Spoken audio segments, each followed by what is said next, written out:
আসসালামু আলাইকুম ওয়া রাহমাতুল্লাহি ওয়া বারাকাতুহু।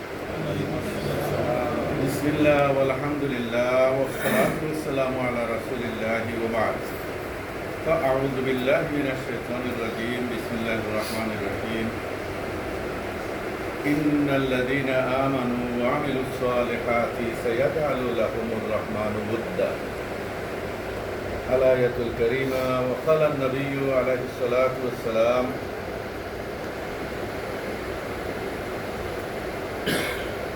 المؤمن مرآة المؤمن إذا رأى فيه عيبا أصلحه رواه النسائي।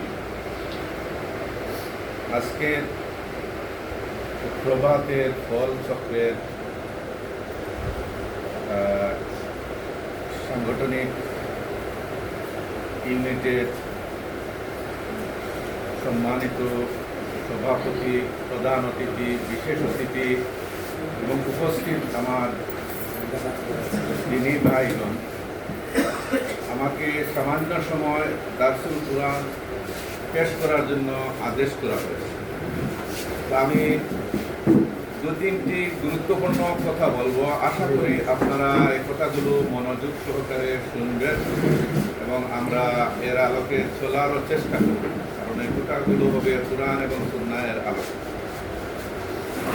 প্রথমত আল্লাহ পাক রব্বুল আলামিনের আমরা লাখ কোটি শুকরিয়া আদায় করছি যে তিনি আমাদেরকে ঈমানের দৌলত, ঈমান দান করেছেন। এটা পরিষ্কার হাদিস শরীফে আছে।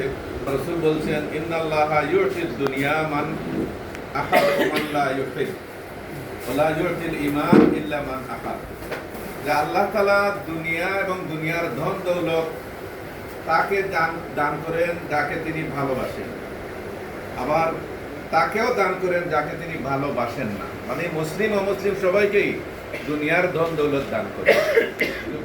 সাথে সাথে নবী আকরাম সাল্লাল্লাহু আলাইহি ওয়াসাল্লাম বললেন, ওয়ালা ইউতিল ঈমান ইল্লা মান আহাব। কিন্তু ঈমান শুধু তাকেই দান করেন যাকে তিনি ভালোবাসেন। আমরা সবাই বলি আলহামদুলিল্লাহ, তিনি আমাদেরকে ঈমান দান করেছেন।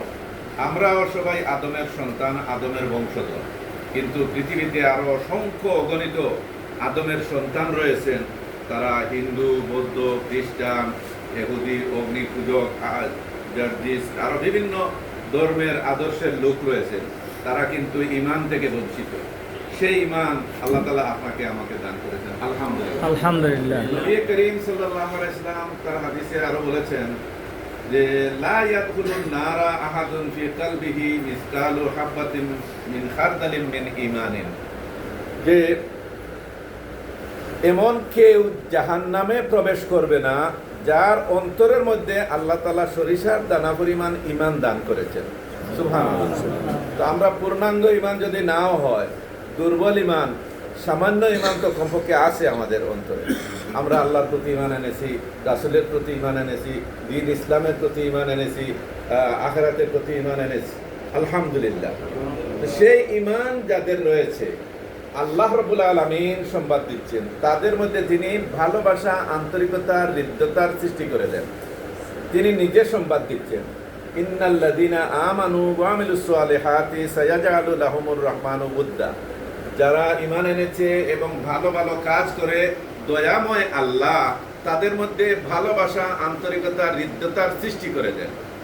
আর এরই নিদর্শন স্বরূপ আমরা কয়েকজন ঈমান শরীক ভাই আজকে আমরা একত্রিত হয়েছে পেরেছি। আবার বলি আলহামদুলিল্লাহ। আলহামদুলিল্লাহ। এই যে ঈমানের দৌলতে ঐক্যবদ্ধ হওয়া এবং পরস্পরের কাছাকাছি হওয়া এবং আন্তরিকতা, হৃদ্যতা তাদের মধ্যে বিরাজ করা, এর সংবাদ আল্লাহ তাআলা আরেক আয়াতে দিয়েছেন, ওয়া আল্লাফা বাইনা কুলুবিহিম লাউ আনফাকতা মা ফিল আরদি জামিআন মা আল্লাফতা বাইনা কুলুবিহিম ওয়ালাকিন্নাল্লাহা আল্লাফা বাইনাহুম ইন্নাহু আজিজুন হাকীম।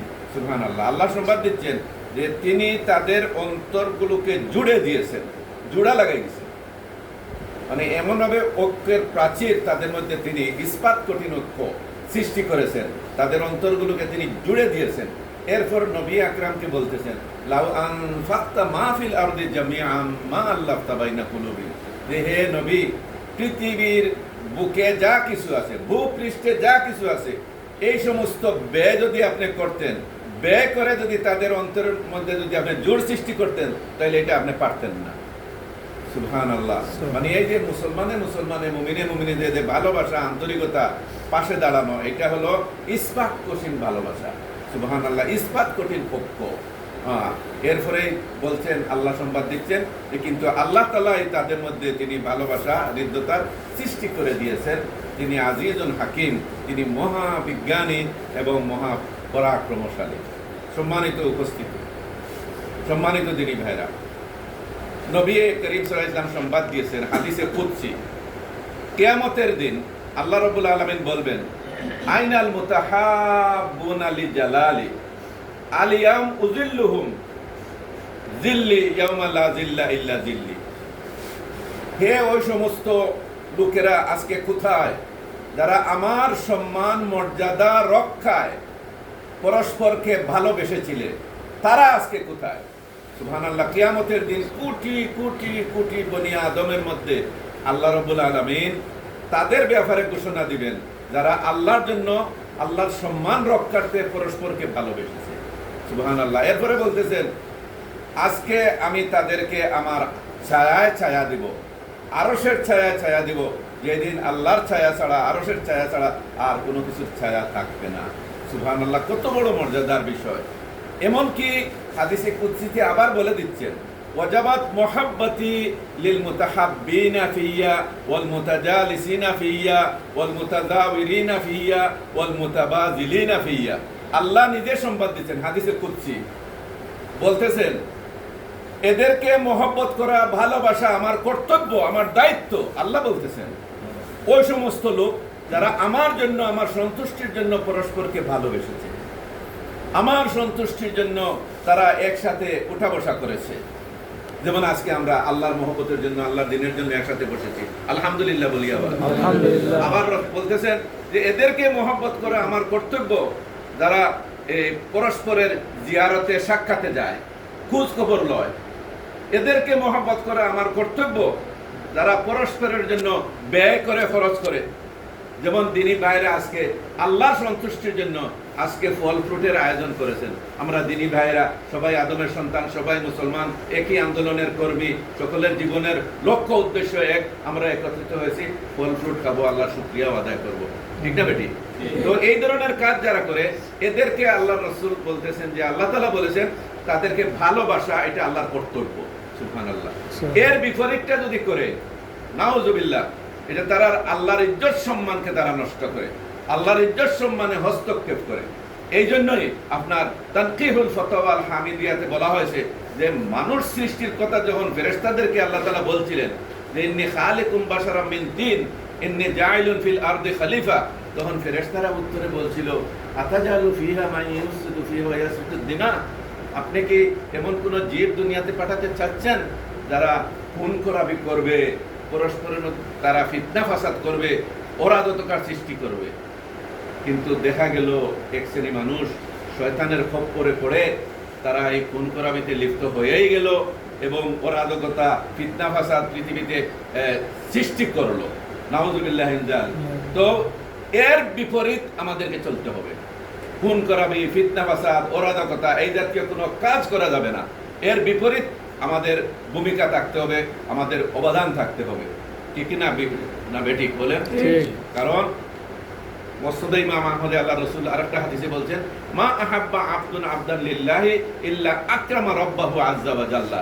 একজন বান্দা আরেকজন বান্দাকে আল্লাহর জন্য যদি ভালোবাসে, তাহলে সে যেন তার রবকে সম্মান করলো। সুবহানাল্লাহ। রবকে সম্মান করা মানে হলো এই যে দুনিয়াতে আমরা আসছি, আর ফেরেশতারা যে ধারণা পোষণ করছে আমাদের ব্যাপারে, যে মন্তব্য প্রকাশ করেছেন, আমরা এর সপক্ষে আমাদের অবস্থান। আমরা পরস্পরকে ভালোবাসি, পরস্পরের কল্যাণ কামনা করি, একসাথে চলাফেরা করি, একজন আরেকজনের জন্য ব্যয় করি, খরচ করি, প্রয়োজনে একজন আরেকজনকে সাহায্য করি, একজন আরেকজনের পাশে দাঁড়াই, ঠিক না বেটি? আল্লাহ তাআলা এইগুলাই পছন্দ করেন, এগুলাই আপনার কল্যাণমূলক কাজ। খায়রুন নাস মান ইয়ানফাউন নাস, সেই শ্রেষ্ঠ মানুষ যে মানুষের উপকার করে, কল্যাণ করে। সুবহানাল্লাহিল আযীম। সম্মানিত দিনী ভাইরা, আমরা এর আলোকেই চলবো, এর বিপরীত কোনো কিছু করতে যাব না। আল্লাহ রাসূল সংবাদ দিয়েছেন, আবগাদুর রিজাল ইলাল্লাহ আল আলাদ্দুল খাসিম, আল্লাহর কাছে সবচেয়ে ঘৃণিত মানুষ হইল তারা যারা যত বড় ঝগড়াটে। কোরআনেও আছে লিতুনজিরা বিহি কওমান লুদ্দা, এই কোরআন আসছে ঝগড়াটে জাতিকে সতর্ক করার জন্য, সাবধান করার জন্য। তো জামাতে ইসলামী বাংলাদেশ তার সকল শাখা সহ এটা এই দেশের মুসলমানদের উপরে আল্লাহর পক্ষ থেকে যেন একটা ছায়া স্বরূপ কাজ করতে আছে। মানুষের ঈমান আমলকে চাঙ্গা করে দিচ্ছে, নসিহত করতেছে, উপদেশ দিচ্ছে, দারসুল কোরআনের আয়োজন করতেছে, দারসুল হাদিসের আয়োজন করতেছে, ইসলামী সাহিত্য পাঠের আয়োজন করতেছে।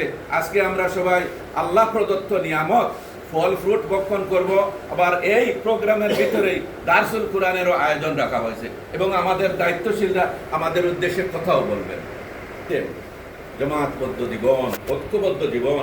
আপনি একা একা নামাজ পড়লে করে ফরজ আদায় হয়ে যাবে গুনাহ সহ, কিন্তু জামাতের সাথে পড়লে, ঐক্যবদ্ধ হইয়া ইমামের নেতৃত্বে পড়লে 27 গুণ নেকি আপনাকে দেওয়া হবে। সুবহানাল্লাহ। এই যে জামাতবদ্ধ জীবনের মর্যাদা কত! নবী আকরাম সাল্লাল্লাহু আলাইহি ওয়াসাল্লাম বলেন, আলাইকা বিল জামাতি, জামাতবদ্ধ ঐক্যবদ্ধ হয়ে জীবন যাপন করায়। ফাইনাল যিবা ইয়াকুলুল কাসিয়া, কেননা নেকড়ে দল থেকে বিচ্ছিন্ন বকরিকে খেয়ে ফেলে, শিকার করে ফেলে। এই জন্য বিচ্ছিন্ন থাকা যাবে না। আমাদের এই গণ্ডির বাহিরে আরো যারা আছেন ওই সমস্ত ভাইদের কাছে, বোনদের কাছে আমাদের দাওয়াত পৌঁছাতে হবে, ঐক্যবদ্ধ হতে হবে। আল্লাহর জমিনে আল্লাহর দ্বীন, আল্লাহর বিধান, আল্লাহর হুকুম কায়েম করার জন্য সর্বাত্মক চেষ্টা করতে হবে। আমরা মসজিদে বলি আল্লাহু আকবার, মুয়াজ্জিন সাহেব বলেন আল্লাহু আকবার। আল্লাহ সবার বড়, এখন কর্মক্ষেত্রে সকল জায়গায় তো সবার বড়, এটা প্রমাণ করতে হবে। আমরা দেখি সমাজ রাষ্ট্র পরিচালনায় দেখি গায়রুল্লাহর হুকুম কার্যকর। এখন আল্লাহর বড়ত্ব শ্রেষ্ঠত্ব গেল কোথায়? আল্লাহর রাজত্ব গেল কোথায়? সূরা মুলক তিলাওয়াত করি জাহান্নামের আযাব থেকে বাঁচার জন্য, তিলাওয়াত করে তাবারাকাল্লাযী বিয়াদিহিল মুলক, বরকতময় সেই সত্তা, রাজত্ব যার হাতে। ওই সমাজ রাষ্ট্র পরিচালনার ক্ষেত্রে আল্লাহর রাজত্ব গেল কোথায়? আমরা যদি সত্যিকার অর্থে মুমিন হই তাহলে অবশ্যই কোরআনের রাজ, ইসলামী সমাজ কায়েম করার জন্য আমরা ঐক্যবদ্ধ হব এবং এই ব্যাপারে মানুষকেও সচেতন করব, মানুষের কাছে দাওয়াত নিয়ে যাব।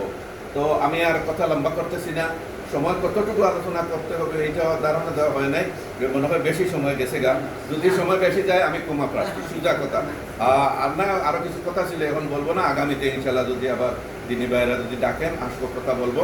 তো আল্লাহ রাব্বুল আলামিন আমাদেরকে কবুল করুন তার দিনের জন্য, তার সন্তুষ্টির পথে কাজ করার, ঐক্যবদ্ধ হওয়ার এবং আমাদের দাওয়াতকে আরো যেন সম্প্রসারিত করি, মানুষকে আমাদের সংগঠনের মধ্যে যেন নিয়ে আসি, যাদের টার্গেটই হচ্ছে কি একামতে দিন, আল্লাহর জমিনে আল্লাহর দিন কায়েম করবে। কারণ আল্লাহ তাআলা বলছেন আল্লাহ লাহুল খালকু ওয়াল আমরু, জেনে রাখো হে মানুষ, সৃষ্টি আল্লাহর, হুকুম আমল অর্ডারও তার।